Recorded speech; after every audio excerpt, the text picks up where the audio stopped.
Bonjour et bienvenue dans Mimi, spécial, fin d'année ou nouvelle année finalement Jérôme? Les 2. Les 2.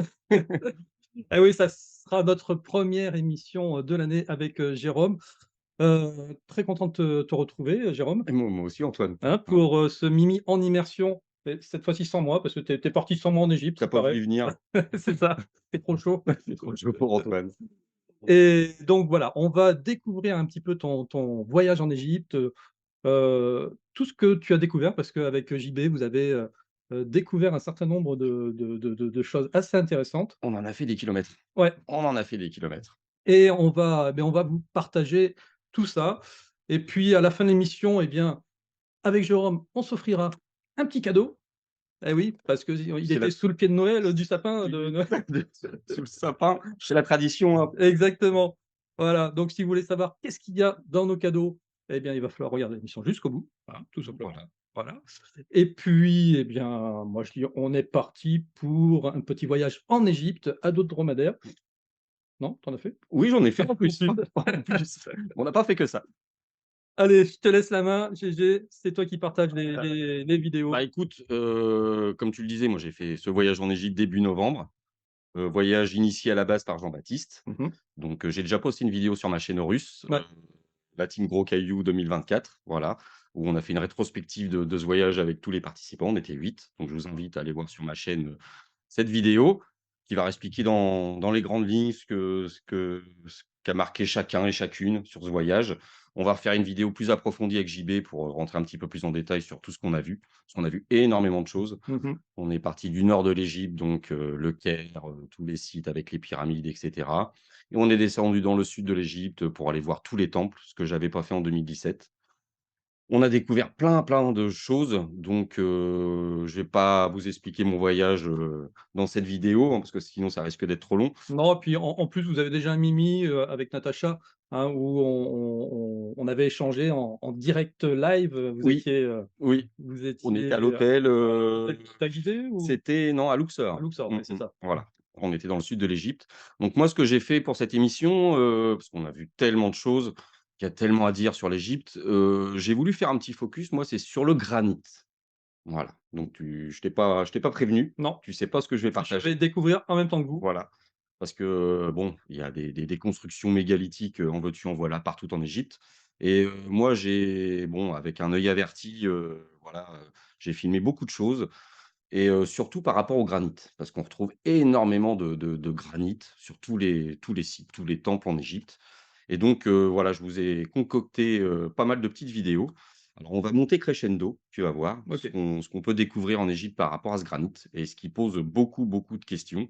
Alors, pour ceux qui sont fans des LRDP, hein, ça avait déjà été évoqué dans LRDP, dans Gizeh 2017, si je dis pas de bêtises. Patrice aussi a fait une vidéo très récemment, hein, Patrice Pouillère, sur Baraba, hein, où on parle aussi de la complexité du taillage de granit dans ces fameuses chambres, en Inde. Alors LRDP, pour ceux qui ne connaîtraient pas, la révélation des pyramides, Voilà, hein, à voir absolument. voilà, et du coup, bah, écoute, je vais vous lancer, mes vidéos. J'en ai sélectionné quelques-unes que j'ai fait pour en Égypte. Allez, on y va, on va se retrouver là, ici, non, là, par là, par Par exemple, là, par voilà. là. Ouais, on va commencer sur Gizeh, ouais. Allez, Allez, c'est c'est parti. parti. Alors voilà, je vous partage déjà cette première vidéo. Donc là, on est, sur le plateau de Gizeh, dans le temple de la vallée, où, à l'intérieur de ce temple, hein, c'est juste à côté du Sphinx, et bien là, tout est fait de granit. Enfin, tout le parement de ce temple, hein, il faut savoir que les murs internes sont faits en calcaire, et tous les parements, intérieurs et extérieurs sont faits en granit, ainsi que les fameux piliers que l'on retrouve au centre. Donc là, voilà, les, heu, les choses que l'on peut constater, hein, en granit. Alors, voilà, ça a déjà été évoqué dans beaucoup de vidéos, hein, ces formes de pierre, dites antisismiques, hein, avec ces retours d'angle. Je ne sais pas si on voit ma souris, je pense, mais voilà, avec ces petits décrochés, ces Ouais, retours de pierre à chaque angle, qu'on retrouve aussi dans les civilisations, précolombiennes. exactement, bah, on va en reparler aussi, hein, et tu vois, chaque pierre d'angle a un petit retour, ce qui complexifie énormément le travail. Tous ces piliers, ces poutres au-dessus sont faits aussi en granit. Alors pendant que le la vidéo, tourne, je réexplique, hein, le granit, c'est une roche magmatique qui est formée par le refroidissement et la solidification lente d'un magma riche en silice en profondeur de la croûte terrestre. Donc la composition du granit, il y a 3 éléments: quartz, feldspath et mica. Et la dureté du granit, hein, sur l'échelle de Mohs, donc Mohs, c'est une échelle qui a été, donnée par Mohs, de 1 à 10. 1, c'est pour, du calcaire ultra tendre, 10, c'est du diamant. Voilà. Et du coup, bah, le granit sur cette échelle de Mohs est situé entre 6 et 8. Donc ce qui est une roche, extrêmement dure. Donc déjà pour travailler cette roche, bah, il faut obligatoirement un matériel, enfin un matériau beaucoup plus dur que 6 à 8 sur cette échelle de Mohs, Donc 9 comme ou 10. 9 ou 10, sachant que 10 c'est le diamant. Mmh mh. Voilà. Donc c'est là où, c'est pour ça que je voulais vous partager toutes ces vidéos, pour vous rendre compte un petit peu du travail qui a été exécuté, dans cette Égypte antique, hein, il y a 4 500 ans, hein, pour ce que je viens de vous faire voir. Bon évidemment, nous on remet en cause la datation. Je pense qu'il y a certains sites qui sont beaucoup, beaucoup plus anciens que ces 4 500 ans, officiellement, admis, voilà. Et donc, le calcaire, comme je le disais, hein, par exemple, le calcaire, sur l'échelle de Mohs, ça dépend du calcaire, on est entre 1 et 5. Entre le calcaire le beaucoup plus tendre, que limite tu peux creuser avec une petite cuillère. 5, ça commence à être déjà costaud, faut déjà, des outils assez solides. Donc voilà, et c'est toute la difficulté de travailler ce granit, et vous allez voir, je vais vous partager beaucoup de vidéos.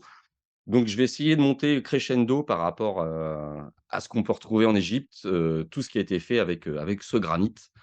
Donc là, vous avez vu, le temple de la vallée, hein, on est sur des formes cubiques assez basiques, même s'il y a un travail quand même, remarquable qui a été fait par rapport à ces pierres d'angle comme je te le Mmh. faisais voir, hein, parce qu'il y a des fois, on voit des angles, des retours sur, 10-15 centimètres, voire 20 centimètres. Ça veut dire qu'il a fallu, excaver, 15 centimètres Ouais, ouais. de granit sur toute la surface du bloc qui va faire l'autre angle, en fait. Donc ce qui est un travail, incroyable.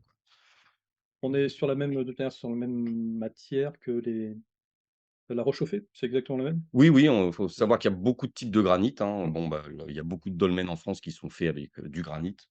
Bon ça alors nous, on est sur le granit, ce qu'on dit le granit rose, c'est-à-dire qui vient des carrières, d'Assouan, dans le Ouais. sud de l'Égypte.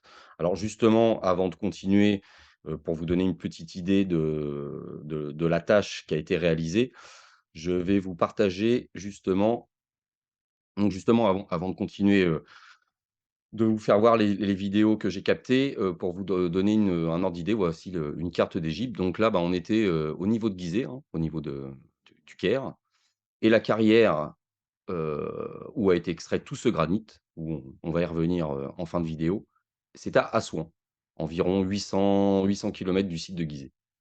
Donc on voit des blocs, gigantesques. Mmh. Je continue aussi dans la description de ce granit. Il faut savoir que la densité du granit, en fonction du type de granit sur lequel on est entre 2,5 tonnes et 3 tonnes par mètre cube. Donc ce qui est relativement, facile après à estimer le poids des blocs, quoi. Mmh On mh. calcule le volume, on multiplie par, Ouais, ouais. 2,5. Moi, je suis toujours parti sur le minimum, et là, on est sur des blocs de plusieurs tonnes, voire plusieurs dizaines de tonnes, voire des monstres, comme je vais vous faire voir par la suite. Et qui sont censés descendre en bas. Bah, la théorie officielle, c'est que ça a été extrait de cette carrière et puis acheminé jusque sur le Nil, et ensuite, du Nil, on a remonté ça, sur plusieurs centaines de kilomètres, hein, comme là jusqu'à Gizeh, 800 kilomètres. Mmh. Voilà. Ce qui va poser un énorme problème, vous allez voir, quand on va commencer à parler de monstres, de colosses.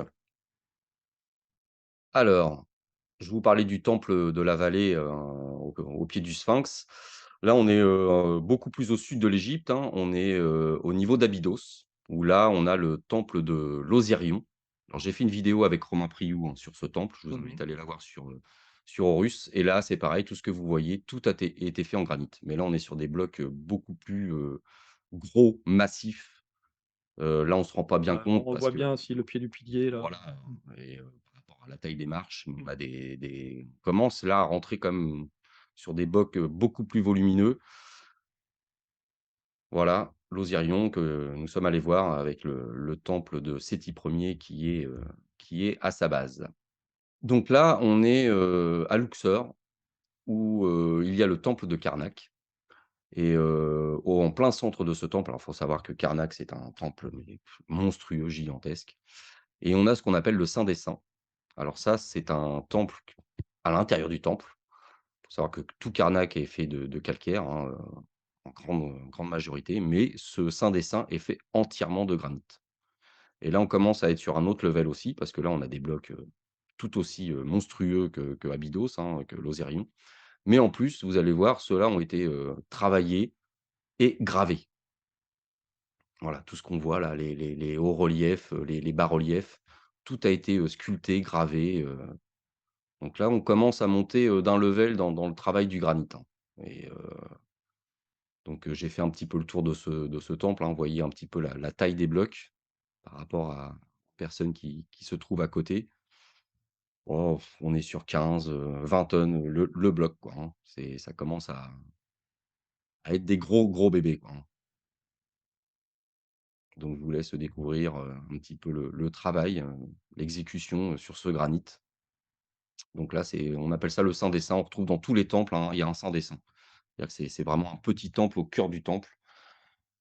Donc après je refais le tour pour aller à l'intérieur parce que ça a été gravé à l'extérieur, mais aussi à l'intérieur. D'accord. À l'intérieur, on retrouve, des hiéroglyphes, voilà. J'ai fait le tour assez rapidement, mais voilà, tout ce temple-là, tout ce saint des saints a été fait entièrement de granit. Les les murs et le plafond. Donc là, on commence à voir un travail, on n'est plus sur des blocs cubiques, hein. Ça commence à être travaillé, vous voyez, avec, des formes un petit peu plus étranges, des bourrelets, toutes ces gravures, On commence à monter de niveau, hein, au niveau du travail de ce granit, quoi et ce fameux bourrelet là qu'on voit Ouais. Mmh mh. et là je fais le Il est tour. collé ou il est Non, non, c'est sculpté, c'est taillé, d'accord.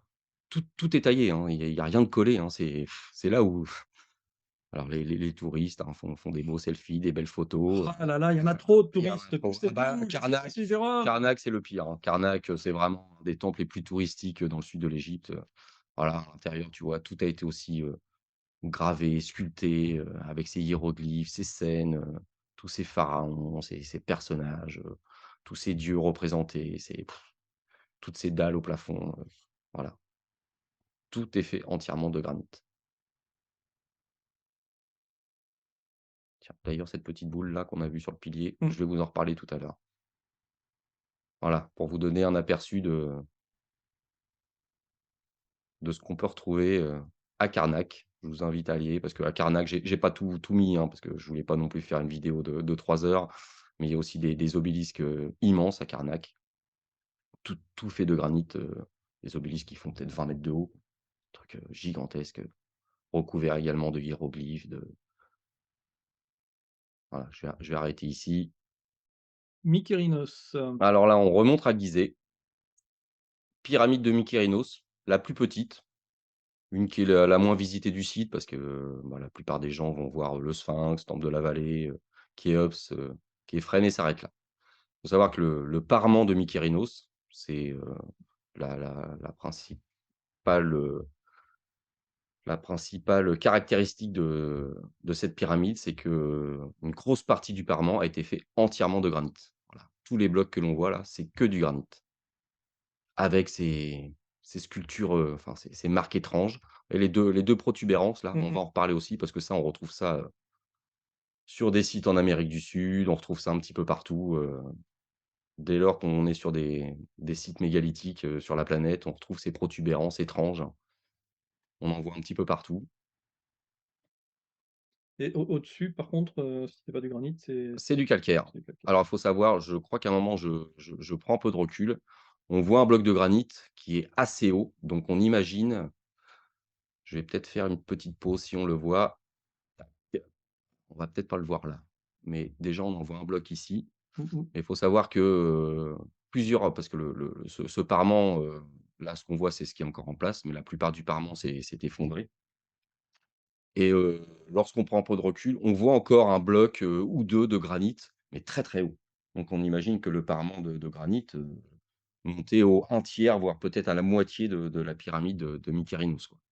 Donc là, énorme boulot parce que là, on n'est pas sur des petits blocs, quoi. Mmh. Hein, quand je vous parlais de la densité, du poids, remonter tout ça d'Assouan à 800 kilomètres, là, il commence à y avoir de sérieuses questions du travail qui a été exécuté et ce qui est étrange, c'est qu'au niveau de l'entrée de Mykérinos, comme on peut le voir là sur ce que je vous partage, le parement de granit a été lissé qu'au niveau de l'entrée. Tout le reste des blocs reste, un petit peu brut, arrondi avec ses tétons, hein, ses excroissances que Ouais, l'on voit là. exact. Mais lorsque là, voilà, je vais vous faire une petite pause. Vous voyez à partir de là, on repart sur un bloc, brut. Mmh. Je me rappelle en 2017 lorsque j'étais allé, à Gizeh, en compagnie d'Éric Gontier, je l'avais aidé, à faire des mesures. On était monté sur une des faces de Mykérinos et pour lui, son hypothèse, c'était qu'il partait du haut et il taillait pour descendre vers le bas. Ouais. Sauf que là, on voit bien qu'au niveau de l'entrée, ça tient pas. Puisque là, on voit que le bloc ici, il a été, lissé et au-dessus, on repart avec un bloc brut. Mmh. Alors est-ce que c'était pas juste pour faire joli? Moi, je pense qu'il y avait une fonction, énergétique. Ça, j'en suis, aujourd'hui convaincu. Il y a de toute manière, que ça soit les pyramides et les temples, ils ont des fonctions énergétiques. Donc je pense qu'il y avait une volonté des bâtisseurs de lisser cet endroit et de laisser le reste brut pour des fonctions énergétiques. D'accord. Pour concentrer, Pour concentrer l'énergie peut-être au niveau de l'entrée, voilà. Donc là, du coup, le soleil se reflète plus au niveau de l'entrée, alors là, on est sur l'entrée, c'est la face nord, donc on voit pas le on soleil. voit pas le soleil. Voilà. J'ai essayé, hein. Tant Écoute, pis. on s'est posé beaucoup de questions, tu sais, hein, on se pose beaucoup de questions encore. Alors par contre, ce qui est étonnant, c'est vrai que quand on n'est pas sur place, on n'a pas cette sensation, ce sentiment que les pierres comme ça, sont sculptées, quoi.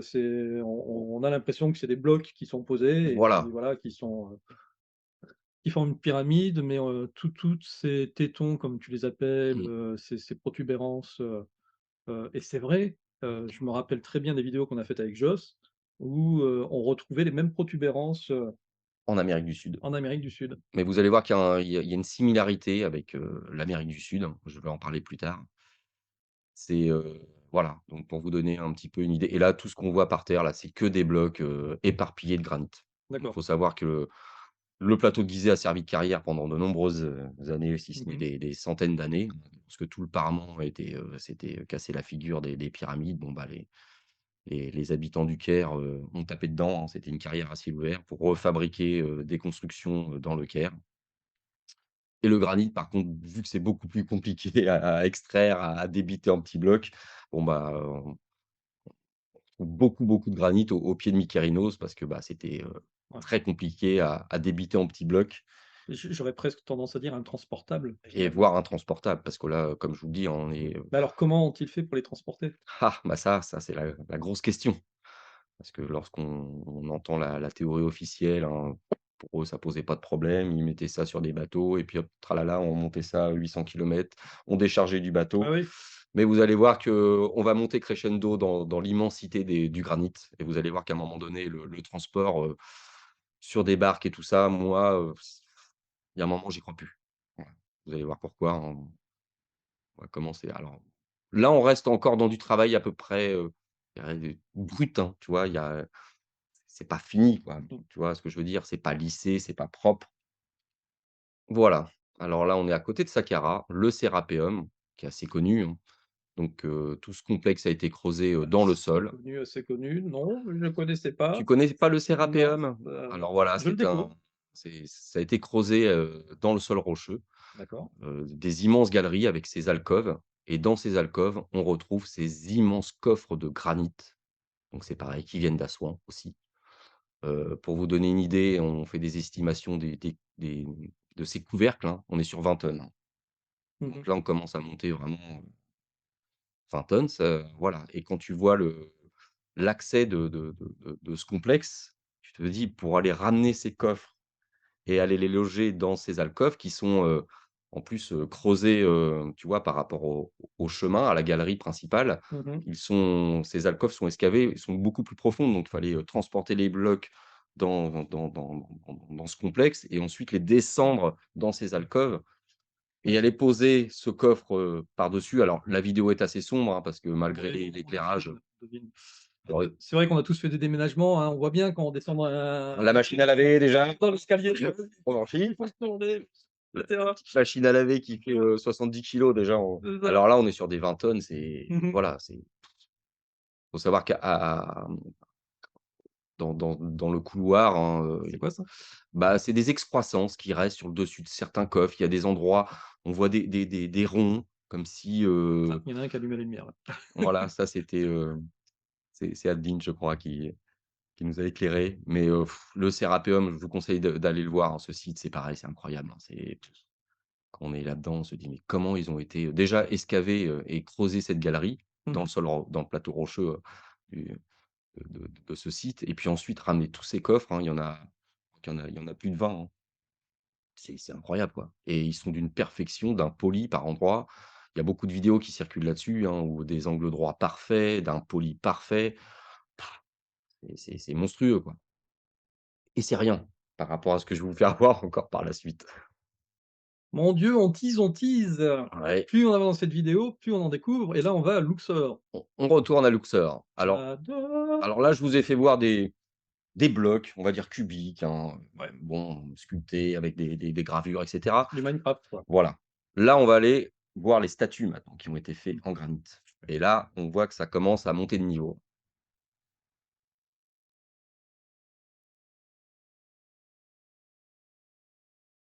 Donc là, c'est l'entrée du temple de Luxor. Alors, il faut savoir que les statues de gauche, ce sont des reconstitutions. Je crois que c'est des fausses, à ce que D'accord. j'ai compris. Par contre, celles de droite, ce sont les vraies. Et là, celle de droite que vous voyez, ça a été fait dans du granit. Donc, là, on n'est plus sur, tailler des cubes, quoi. Mmh mh. On est sur faire des statues. Donc, on va dire, statue, impressionnante, hein, à la base, D'un seul bloc bien sûr. d'un seul bloc évidemment, monolithique. Mais quand tu vois les personnes qui sont au pied, tu te rends compte déjà que Bah, commence à être dé costaud, déjà quoi. pour ceux qui ont été à Paris, hein, au pied de l'obélisque, Voilà, qui vient de Temple. Bah, tu vois là, l'obélisque, que nous avons à Paris, c'est celui qui était à droite. c'est ça. Mmh mh, tout Bon, à fait. voilà, que l'Égypte nous a gentiment, offert. Qui est très belle à Paris d'ailleurs aussi, ouais, décorée de Oui, feuilles d'or oui, et oui, on l'a de on l'a classe. bien restauré. Ouais, ouais, ouais, ouais. Donc voilà, là, on commence à être sur des statues, tu vois, quand on voit, la taille des personnes à côté, on commence déjà à causer. Mais il y a mieux!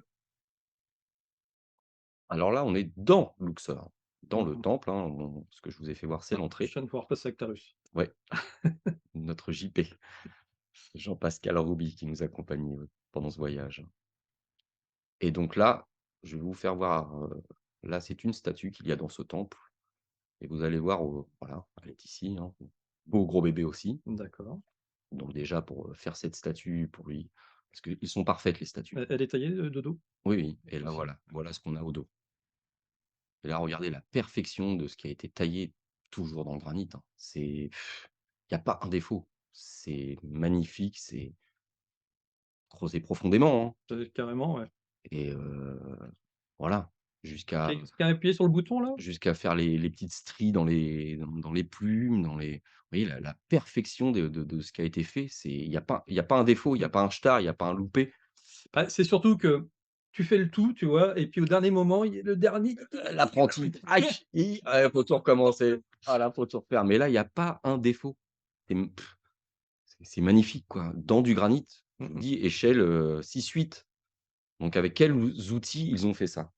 On va en reparler, hein, à la fin parce que les outils, conventionnels, admis par l'égyptologie, vous allez voir que c'est risible. Ah oui. Le boulet, Voilà, ouais. les fameuses gouttes de dolerite, voilà, donc Et alors je te pose la question de savoir si c'était gravé, dans le dos parce qu'effectivement en là, c'est général sur le côté et le dos, les voilà. les statues, c'est le devant qui est intéressant. Mmh. Ça me faisait penser aux moaïs, tu sais? Oui, Où le bah, pareil, ils ont voilà, été sculptés aussi, ça a voilà. été Mmh. sculpté dans le dos. Mais tu fais bien d'en parler parce qu'on va faire ce lien avec les moaïs tout à l'heure, tu vas voir. Là, on voit la trace d'une agrafe, parce que vous voyez le bloc a fissuré. Mmh mh. Alors ces agrafes-là, on en retrouve, mais il y a un festival d'agrafes là-bas. Dans tous les temples, tous les blocs, des murs, tout a été, conçu de cette manière avec Alors des agrafes. c'est quoi le principe de la graffe là? Parce que du coup moi je vois qu'un trou, Alors en fait, le bloc a donc il a fissuré. donc le bloc, je pense que les concepteurs ont vu que le bloc commençait à fissurer. Mmh mh. Donc pour éviter vraiment que ces fissures s'agrandissent et puis que la statue casse complètement, ils ont sculpté cette fameuse, forme d'agrafe en forme de nœud papillon et selon moi, ils versaient, un métal en fusion à l'intérieur pour vraiment D'accord. Ah que oui, le métal, cette agrafe prenne vraiment l'empreinte de c'était bien rempli quoi. voilà, c'était rempli D'accord. et pour éviter, bah, justement, tous les temples qu'on a été visités, que nous sommes allés voir, tous les murs sont faits de cette manière-là. C'est-à-dire qu'on est des énormes blocs de calcaire et Mmh mh. entre chaque bloc, il y a ces empreintes d'agrafes D'accord. dans lesquelles je pense ils versaient parce qu'on a vu des agrafes avec un bois qui avait la même forme, qui était D'accord. incrusté dedans. Je pense pas parce que le bois avec l'humidité, ça gonfle, Bah oui. donc il y a un risque que ça éclate le calcaire, parce que là, je vous parlais de calcaire. Heu, pour moi, c'était un métal, mais qui ne rouillait pas en plus, parce que pareil, si on met du métal, Mmh mh. quelconque avec le temps, il va rouiller, hein et donc il va gonfler et ça risque aussi d'éclater la roche. Donc qu'est-ce qui était quel matériau était utilisé pour faire ces agrafes? Mercure? Mercure, c'est mou, Ouais, ça va pas résister, je pense. d'accord. De l'inox? Écoute, tout est possible, je ne sais pas. On se l'est tous dit, on aimerait bien démonter un mur qui est encore en place pour aller voir ce que dans quelle matière était fait, Mais les égyptologues, ils ont pas de réponse à ça? non, ils ont pas de réponse. Ou alors ils disent c'était des agrafes en bois. Oui, parce qu'on reste là, ce que je vous fais voir, c'est on est sur, voilà, sur des choses qui ont été réalisées il y a 3000 ans, il y a 4000 ans. Donc la métallurgie, à l'époque, ils connaissaient pas trop, même si on retrouve quand même des choses qui ont été faites, comme, comment le fameux, sarcophage de Toutankhamon. Mmh mh. On voit bien le masque a été fait en or, ils avaient une maîtrise de la métallurgie, indéniable, Mmh mh. mais ils osent pas trop se mouiller là-dessus les égyptologues, hein. Il serait temps. Bah, il serait temps, oui, il serait temps. Donc vous avez vu ces statues, qui sont déjà bien costauds, hein, Mmh. on est déjà sur de beaux bébés, mais il y a encore mieux. Le colosse de Memnon. On a été voir justement ces fameux colosses de même nom. Alors ils sont en piteux état, hein, ils ont été restaurés bien sûr. Alors vous voyez au fond, ils en ont excavé d'autres et il y en a encore d'autres encore derrière, hein. On les a vus, hein, ils ont retiré les bâches qu'on est repassé à côté en bus. Ils ont retrouvé d'autres colosses comme ceux qui sont en OK. train de restaurer, de remettre en place. Donc c'est pas les 2 seuls sur ce site, hein, il y en a d'autres. Là, poids estimé 800 tonnes, tout en granit, monolithique. Donc bon, ils sont beaucoup abîmés, hein, tu vois? On voit même plus les visages, on devine la forme Alors c'est, de ce l'érosion du temps ou ça a non, ils été étaient en vrac par terre, hein, et ils ont été, tout est détruit de toute manière là-bas. On se dit: «Qu'est-ce qui s'est passé?» hein? Il y a des sites, on se dit: «Waouh, le jour où ça va valdinguer, il fallait pas être là, hein», parce qu'on voit des blocs de granit de plusieurs centaines de tonnes qui ont complètement brisé, si c'était un tremblement de terre, ça a dû bien secouer, quoi. mmh mh. Donc les conneuses de même nom qui sont très, très connues, hein, mais là, voilà, poids estimé 800 tonnes. On commence déjà à alors, on est beaucoup plus près de la carrière d'Assouan que Gizeh, bien sûr, mais on est quand même encore à quelques centaines de 200-300 kilomètres Ouais. des carrières d'Assouan. Donc déjà, pour manipuler des blocs de 800 tonnes, il faut savoir que pour sculpter ces colosses, il a fallu extraire un bloc beaucoup plus gros Ah oui. pour ensuite aller tailler la sculpture. Donc là, la statue finie fait 800 tonnes, mais le bloc extrait à la base, quand tu vois tout ce qui a été, débité pour faire cette statue, devait faire, peut-être le double, je ne sais pas, au moins, la moitié en plus. Donc on arrive sur des blocs à 1200 tonnes, quoi. Mmh. Et puis toi qui as fait un petit peu de sculpture, à à ton J'en ai niveau, fait, oui, à mon niveau. certes, J'ai sculpté un petit sphinx. hein, Bah, je peux te donc dire tu que, vois la difficulté, dans du calcaire en c'est plus. ça. voilà, j'ai vu la difficulté de faire un petit sphinx dans du calcaire, avec mes connaissances, hein, mais faut pas se louper déjà. Et là, on est sur du granit. Mmh.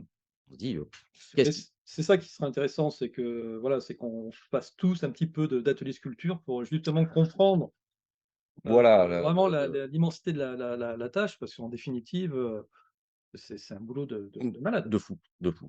Et comme, je te faisais voir le dos de cette statue d'un Luxor, on Mmh voit mh. que c'est une perfection. Il y a pas eu un loupé. Mmh. C'est parfait, on se dit: «Mais ils avaient un niveau». C'est les personnes qui ont fait ça, parce que moi je veux pas j'aime pas dire les Égyptiens. Enfin, j'aime pas dire.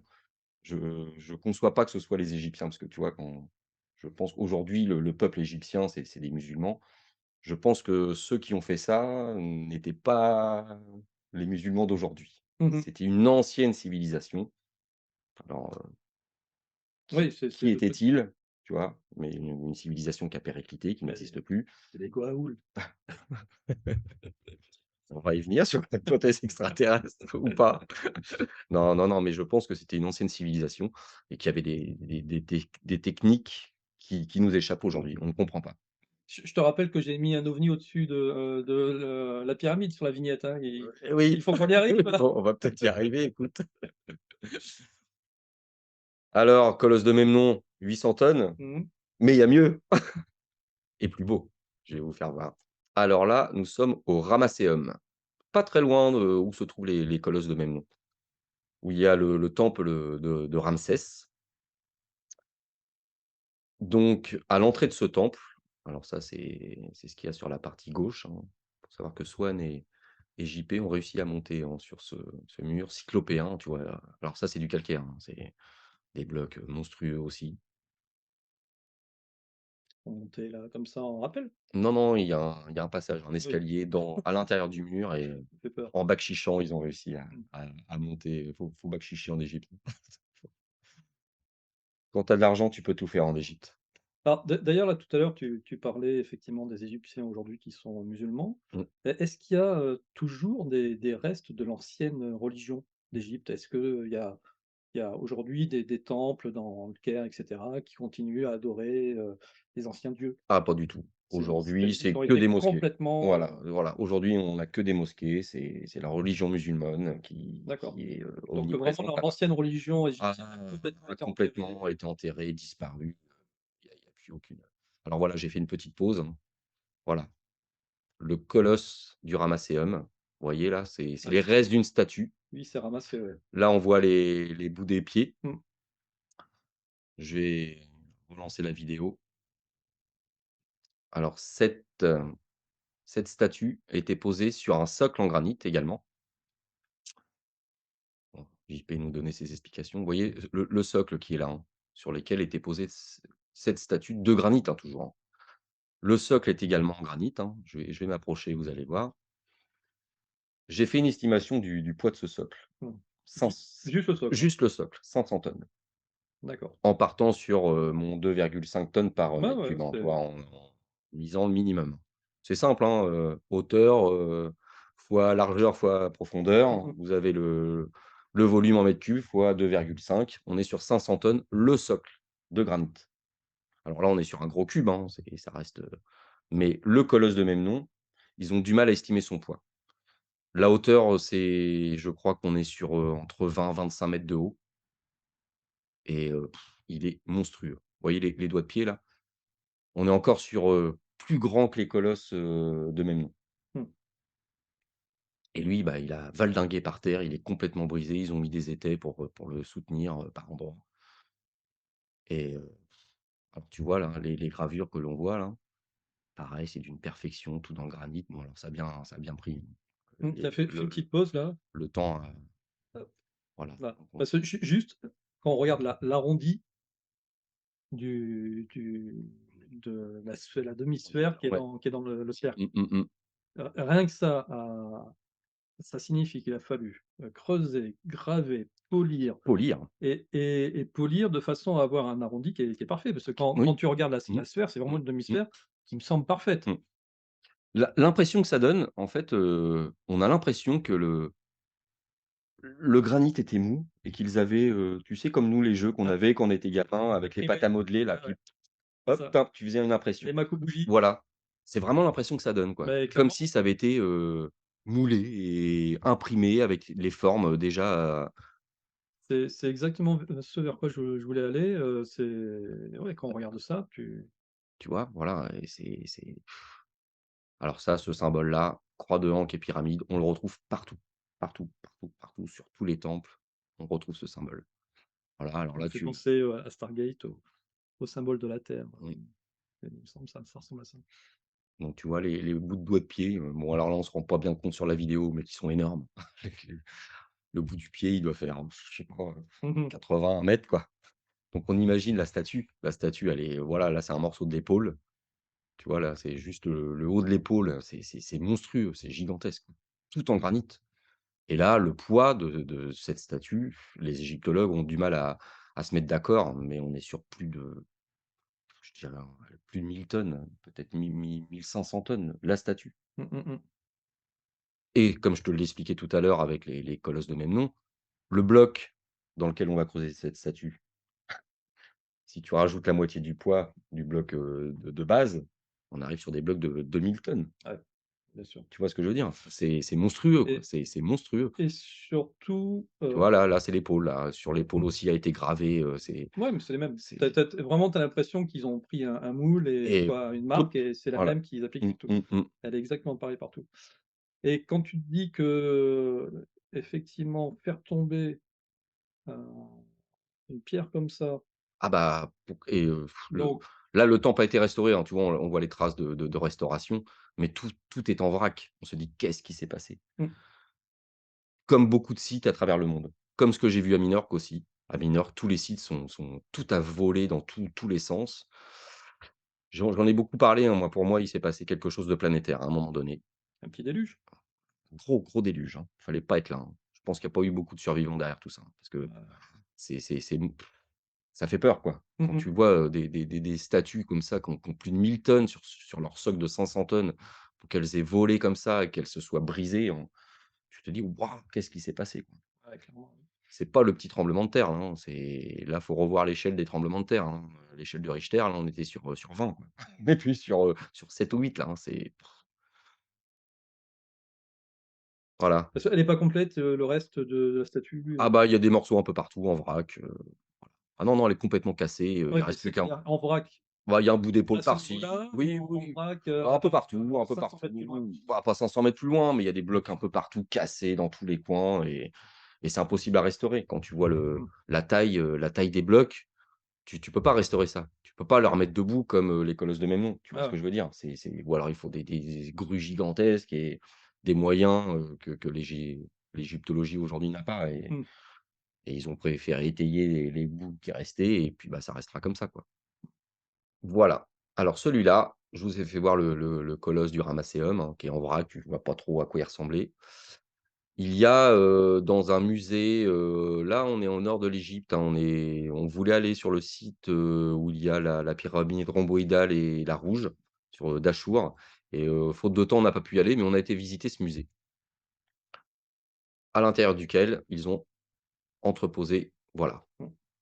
Alors là, il manque le bas des jambes, mais vous voyez la taille du colosse.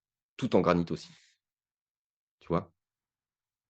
Là, le poids estimé, je sais plus combien. De toute façon, on commence après, on arrive sur des poids, mais tu vois, JP à côté,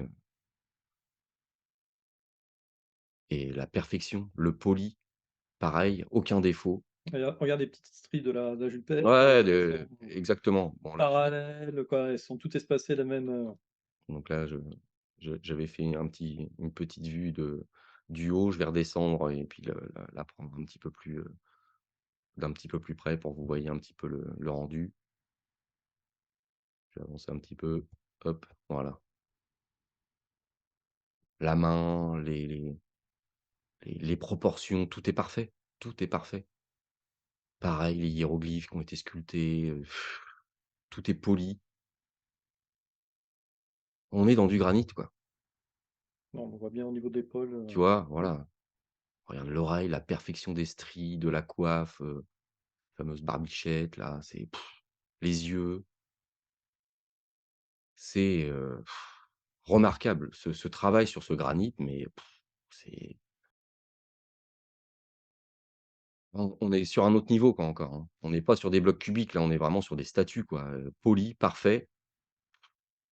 C'est incroyable quoi. Mmh.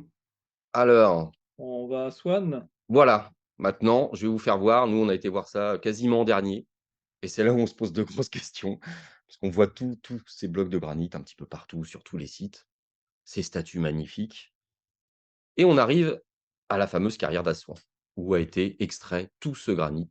Assouan, c'est que du granit partout, partout et voilà ces marques que l'on retrouve, ces marques d'extraction, tu vois? Mmh mh. Très étrange, hein? Alors je vais vous faire voir après. La théorie officielle, c'est qu'ils auraient utilisé des petites boules de diorite pour, taper le granit. Alors je vais vous expliquer après ce que j'en pense. Voilà, ce qu'on peut retrouver, des puits comme ça, creusés avec ces petites boules de diorite là, de dolérite pardon, excusez-moi, dolérite.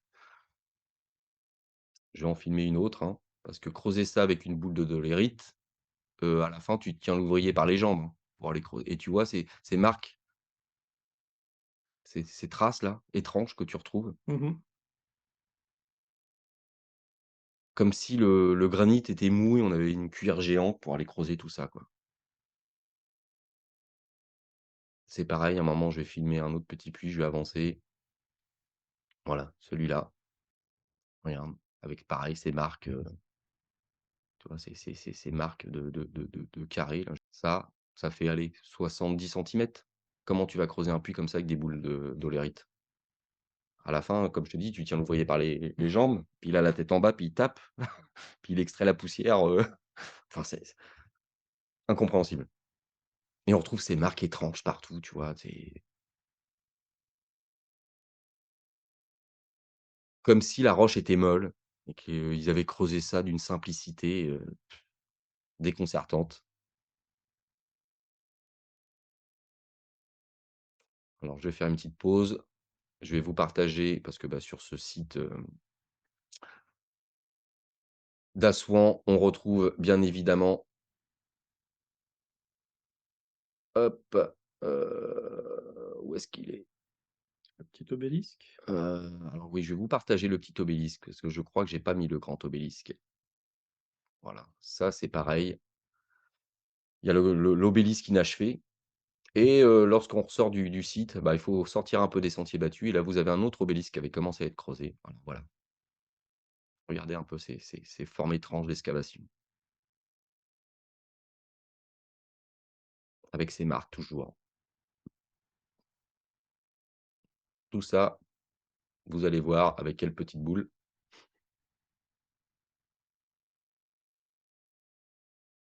Tu vois? Comme si la roche avait été molle et puis on avait creusé. Ah! Voilà, les fameuses petites boules. Ah!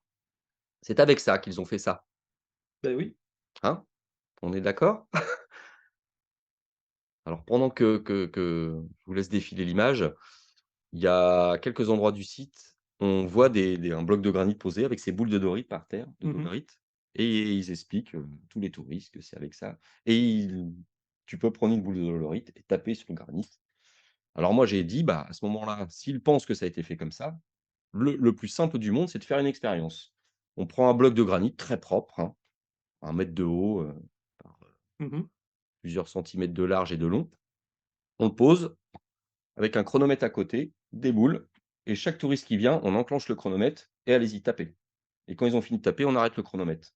On fait ça pendant plusieurs mois, pour aller 1 an et au bout d'1 an, de combien de centimètres on va être descendu à taper comme ça, comme des Mmh malades mh, avec ces mmh mh. petites boules et après, quand tu vois la hauteur de ce qui a été creusé, hop, quand tu vois la hauteur de ce qui a été creusé, en combien de temps on pourra faire ça?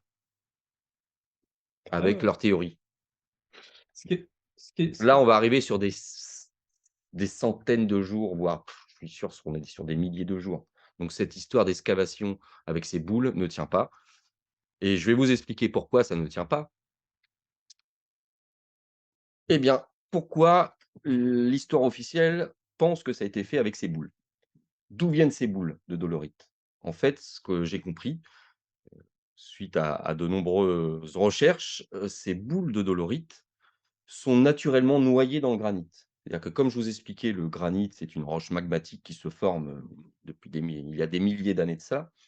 Et lorsque ce magma était en formation, il y a eu ces concentrations de dolorite qui ont créé des espèces de petites sphères qui se Mmh. sont noyées dans le granit. Évidemment, lorsqu'on est dans une carrière de granit, lorsqu'on va commencer à extraire le granit, beh, il y a des moments où on va tomber sur ces petites boules D'accord. et ça, on en a rien à fiche de ces petites boules. Donc on fout ça par terre, on s'en fiche. Mmh. Donc quand on a retrouvé cette carrière, on a retrouvé plein de petites boules partout comme ça. Et bah, l'histoire officielle dit: «Ah bah, c'est des outils». C'est avec ça qu'ils ont creusé, puisque le dolorite est un on est sur l'échelle de 9, D'accord. donc plus dur que le granit. Donc après, bah, ils se sont dit: «Bah, c'est avec ça qu'ils ont tapé, ils ont extrait». Sauf que ça ne tient pas du tout la route par rapport à ce que je viens de vous faire voir, quoi. Mmh. Voilà. Et d'ailleurs, si un jour vous avez l'occasion de visiter le temple de la vallée, alors je regrette parce que c'était à la fin de notre séjour, j'ai pas pu faire de photos ni de vidéos, mais il y a un bloc de granit dans le temple de la vallée. Lorsque vous êtes face à ce renfoncement avec tous les poteaux et les poutres au-dessus là, sur la droite, il y a un bloc, vous voyez une boule de dolorite qui ressort Mmh. et elle est légèrement ressortie du bloc de granit et ils y ont pas touché, en fait. Ils l'ont laissé à l'intérieur parce que sinon ça allait faire un trou, tu Ouais. vois? Ça allait plus être bien propre. Comme quoi, ça vous explique que ces boules de dolorite sont noyées dans le granit naturellement. Voilà. Mmh. Le problème qui effectivement, il faut absolument trouver des explications. Donc les égyptologues, essayent de faire, coller Bah, en ce qu'ils plus ont autour d'eux à la vérité. Et en plus, l'outillage, présumé, de cette Égypte antique, on est sur des burins de cuivre, des Mmh. macettes en bois, complètement, ça ne tient pas du tout la route avec l'excavation de granit. Donc à un moment donné, il faut Alors trouver que une solution, tu la vois? roche molle, effectivement, serait l'explication la plus simple et la plus logique, Oui, hormis qu'effectivement, on ne sait pas ramollir la roche. C'est exactement. à savoir qu'on a perdu. Pour moi, c'est ça, en fait. On est face à des constructions d'une civilisation qui a périclité et cette civilisation avait des techniques qu'on ne comprend pas, en fait, qui leur servait de peut-être par le son, on parle beaucoup du son, comme je vous expliquais, le granit, c'est fait de mica, feldspath et quartz. Peut-être qu'avec le son, ça permettait de générer une vibration qui permettait de délier ces 3 composants et de la rendre molle et ensuite, bah, tout naturellement avec, n'importe quel, outil, hein, on venait creuser là-dedans, très facilement et ensuite, clac, on arrêtait le son et ça reprenait sa dureté naturelle. Exactement, alors que ce serait pas si délirant que ça quand on réfléchit, aux règles, ondulatoires de la matière. Mmh, Heu, oui, ce mmh, serait juste, transformer les liaisons atomiques de ce granit pour pouvoir les rendre plus mmh, flexibles. mmh, mmh. Alors j'ai une vidéo, pour terminer, qui pourrait, vous donner, un semblant de réponse, hein. Je dis pas qu'on a tout compris, mais voilà, je voulais vous la partager. Alors on dit pas que c'est la solution qui est la bonne, Non, mais en définitive, ça reste quand même la plus plausible si on part de l'axiome qu'on arrive à faire ramollir de la roche. Je crois que dans un Mimi, on avait parlé une fois, d'alchimistes, à l'époque médiévale qui avaient, à partir de plantes, qui créaient des oui, substances qui permettaient de ramollir la roche. c'était le non, le Je serais le le le incapable de me le rappeler du nom de pou le la pou ah, ouais, il y a ça commence, oui, voilà. oui, il y a Alors le mot «pou» dedans, ouais, ouais, ouais, ça me parle. là, on est, à côté de Mykérinos, au temple du Mykérinos. Voilà. Alors là, je vais vous faire une petite pause. Là, on est sur du basalte. C'est un type de granit. Mmh. Voilà ce qu'on retrouve. Alors, comme dans le temple de la vallée, comme à beaucoup d'endroits, on se demande comment ils ont fait pour que les blocs se joignent parfaitement. On peut même pas passer une feuille de papier à cigarette. Et lorsqu'on regarde ces fameux blocs de basalte, hein, au niveau du temple de Mykérinos, tu vois ces boursouflures au Mmh. niveau de la jonction? C'est vraiment l'impression que ça donne. C'est comme s'ils avaient l ramolli la roche sur quelques centimètres, tu vois? Mmh. Entre la roche, le bloc du bas, le bloc du dessus, on ramollit sur 4-5 centimètres et là, comme, quand Comme tu chez fais nous, fondre ouais. du plastique, tu vois? Puis tu Tu joins les 2 blocs, donc il y a Ouais, ouais, un petit bourrelet qui va se former au niveau de la jonction tout à fait. et après il suffisait de lisser ce bourrelet pour rendre vraiment un aspect, bah, comme on retrouve dans le temple de la vallée. Où là, tu te dis: «Mais comment ils ont fait pour joindre les 2 blocs de granit ensemble?» Et en plus, ça doit coller. Voilà, et regarde avec ce petit retour là, tu vois? Le tout petit retour qu'on voit là? Tu vois l'impression? Mmh mh. Comme des gros morceaux de plastique, hein, tu fais fondre, avec ton briquet sur quelques centimètres la surface et puis, bah, ça crée ce bourrelet. Voilà. En plus, tu vois, tu as des blocs qui sont taillés en biais. Là, pour moi, ça déverrouille quelque chose, tu vois, quand j'ai vu ça. Moi, je me dis: «Mais oui, il y a eu un effet de ramollissement». Pour que les blocs se joignent parfaitement entre eux et ensuite, bah, ils venaient finir et là, on retrouve ces 2 petites excroissances, hein, qu'on retrouve un petit peu partout là, tu les Mmh. vois là? Hop et hop, voilà. Là, le travail, on dirait qu'il a pas été fini, tu vois?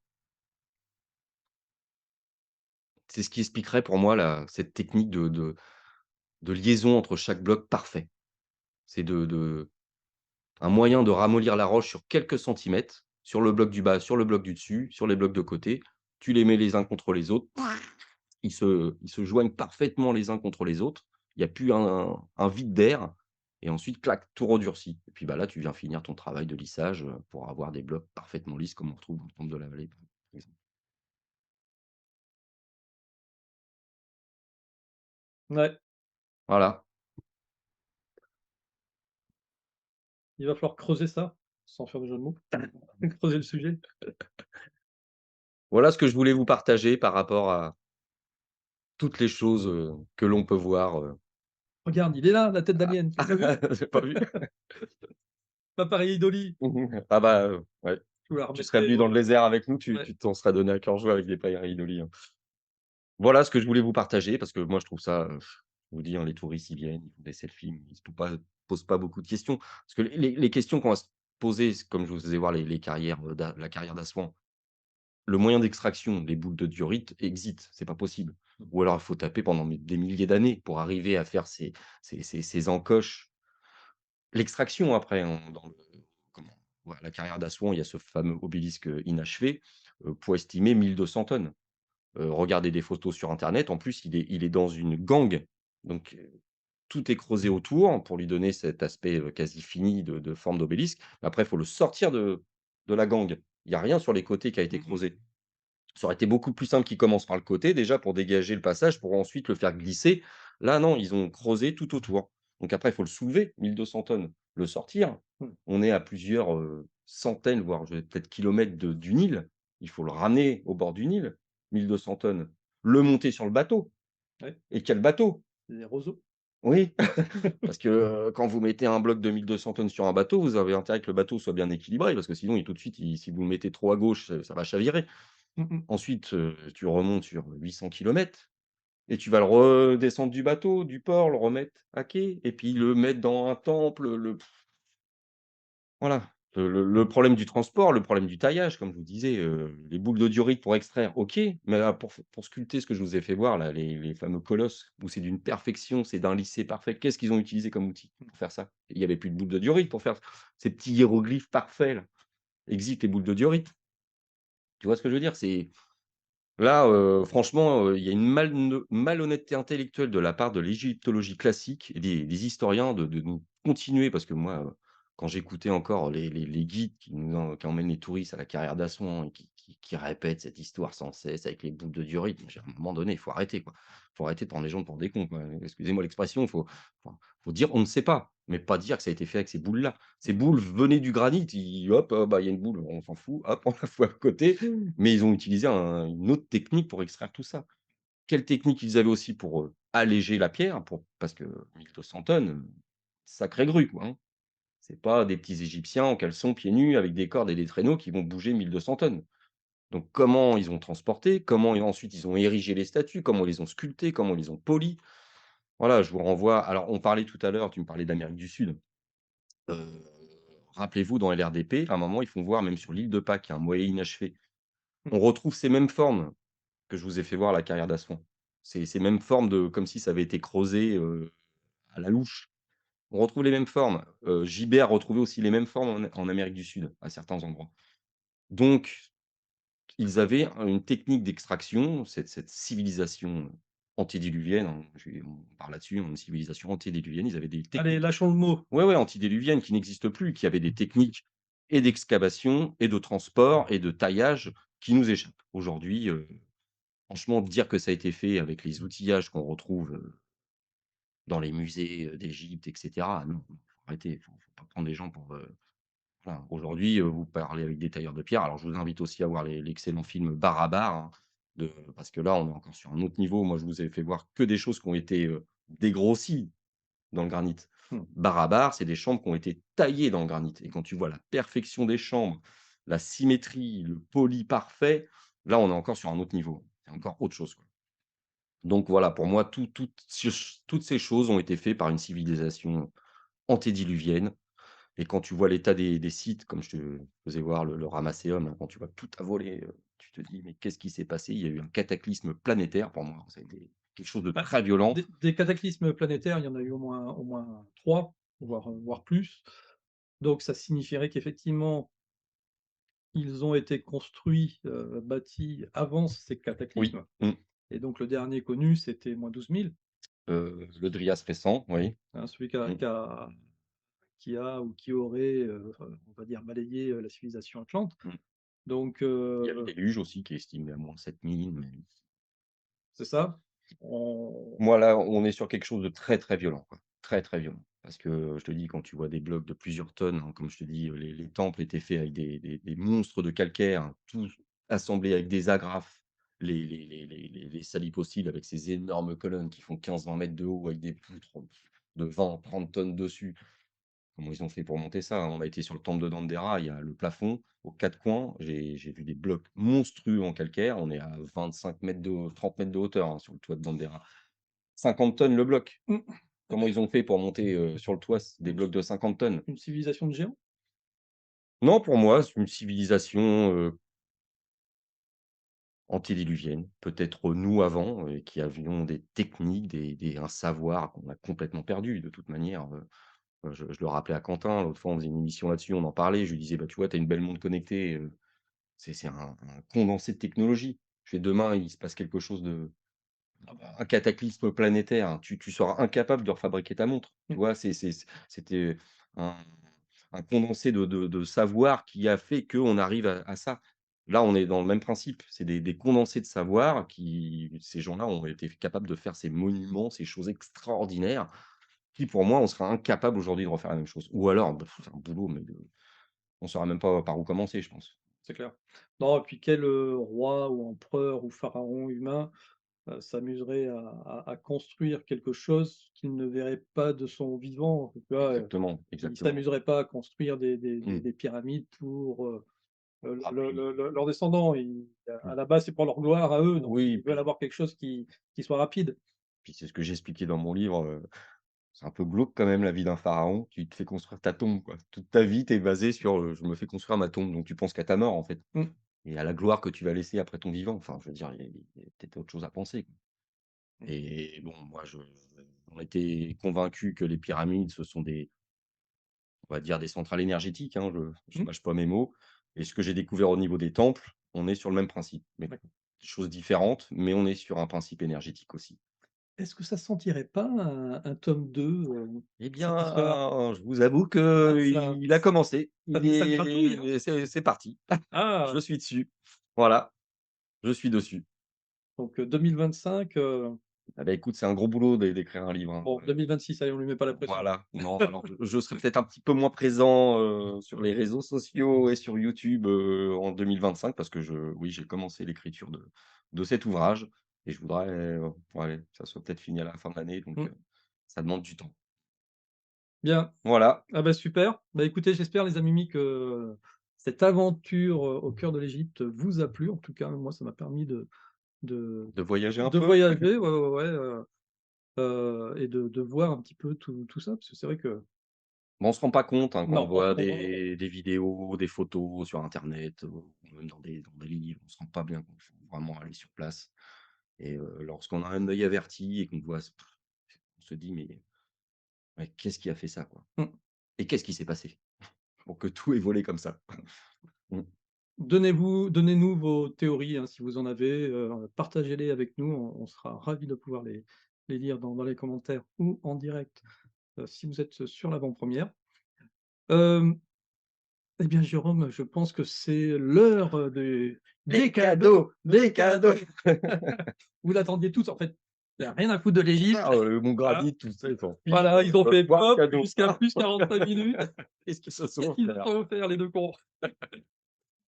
Bah, Bon, écoute, mon cher allez, Antoine, allez, mon cher Jérôme, pour 2025, je t'ai offert une belle résolution. merci Antoine. Tiens. Oh, oh, Oh, oh! oh, oh! Pourquoi? Parce qu'il y a écrit oh, oh, Oh, oh, oh. hein, tout simplement. Je ne sais par où ouvrir, En tout cas, et ils ont quasi la même forme, hein. quasiment. Ça se trouve, on s'est offert les mêmes Oh, choses. oh, on Oh, s'est peut-être offert les mêmes choses.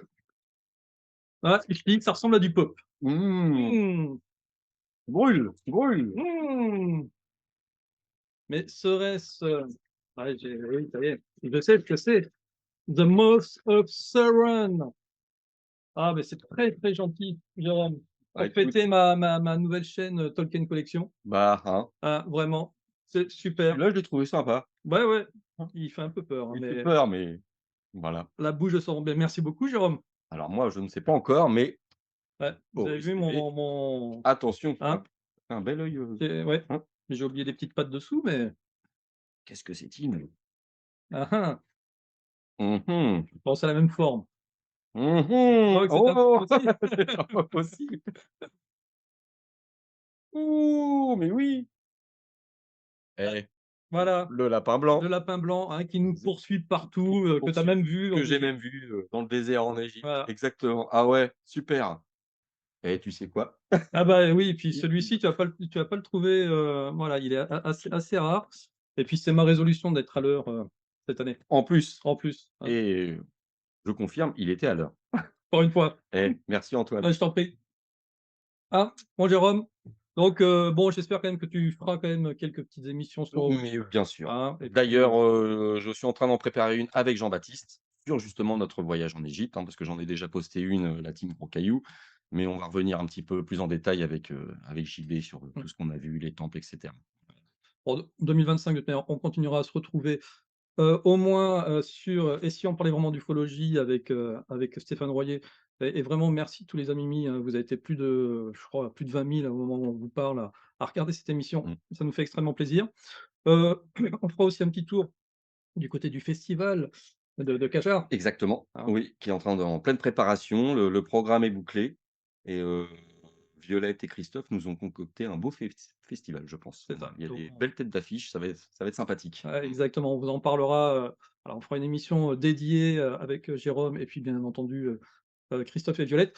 Violette que vous allez retrouver aussi tout le long de l'année. Là, on est en train de vous préparer, une émission qui va s'appeler, les Chroniques holistiques, sur la base de son livre, où ce sera des petites émissions courtes de moins d'une demi-heure, où on fera une lecture de chaque chapitre, du livre de Violette. Donc ça signifie 31 émissions, il y a 31 chapitres. Ouais.